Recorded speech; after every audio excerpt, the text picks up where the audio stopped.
It's our breaking news story at this time. Former Cabinet Minister Hlengiwe Mkhize has died at the age of 69 after a short illness, but further details are not yet known. Her current position was Deputy Minister of Women, Youth and Persons with Disabilities. Mkhize was also the chairperson of the June and Andrew Mlangeni Foundation. The spokesperson for the department, Hlengiwe, joins us now live to pay tribute.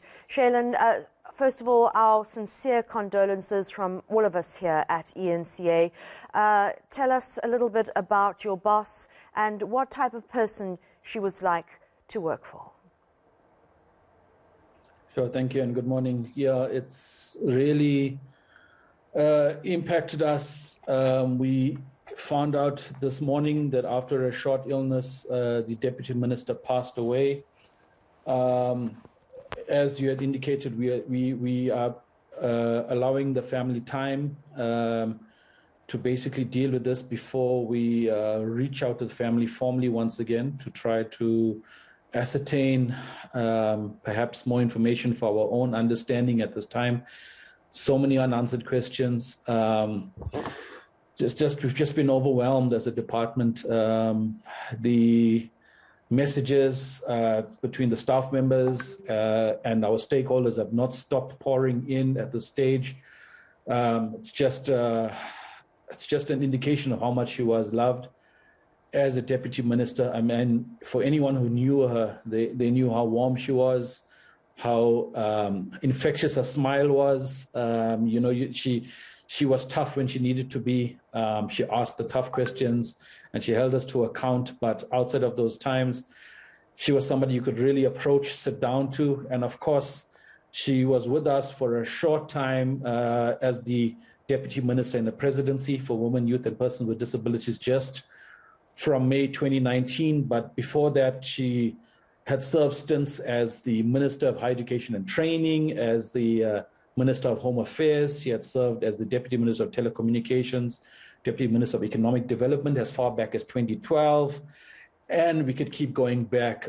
She's a qualified clinical psychologist, I don't want to get into an obituary of sorts, but I'm just trying to express the fact that she has made such an impact in the lives of so many people, and her knowledge as a person, as a human being, as a professor, as somebody who's committed to knowledge and sharing that knowledge, it really is a devastating loss for the department, for the country as a whole. And we really want to take this moment to express our deepest condolences as a department to our friends and family, colleagues, comrades who have been impacted by either directly or indirectly by the Deputy Minister's life. And we just ask that everyone keep the Deputy Minister in their thoughts and prayers during this extremely difficult time. Thank you. I think you've paid such beautiful tribute to her. She was also the ambassador to the Netherlands at one stage, and she has such a rich and long history with the ANC. What were some of her passions in her current role as Deputy Minister in the Presidency for people with disabilities and women and the youth?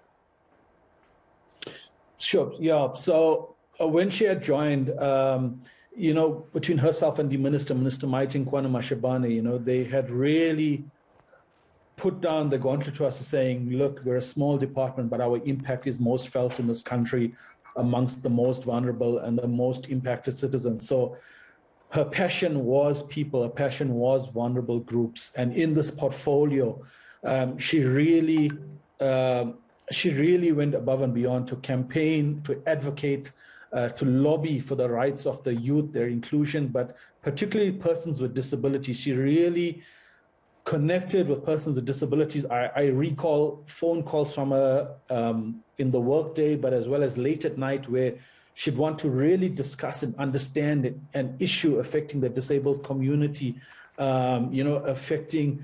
because she really understood, issues like marginalization and those without a voice. So particularly with the time in this department, she paid a lot of attention to persons with disabilities, their rights at a policy level, at a macro level in government, holding her colleagues to account when persons with disabilities are not considered, in all areas. And I'd really say that she had committed a lot of her time and energy to meeting with the sector, to fielding a lot of difficult questions by the sector that not enough is being done, and she was always willing to engage. She stood up for the rights of LGBTQI persons. She really expressed the need to formalize that sector, and of course, being a gender activist herself in a long career, being a part of the Truth and Reconciliation Commission, she really spoke about GBV, equality in the country, both racial as well as gender equality. So I would say that those would be her focus areas, and that's what we would remember her most for as we continue in her legacy. Thank you so much. And once again, our condolences to both you, your colleagues, and the Deputy Minister's family. That was the spokesperson for the Department of Women, Youth and Persons with Disabilities, Hlengiwe, and he was speaking on the death of Deputy Minister Hlengiwe Mkhize.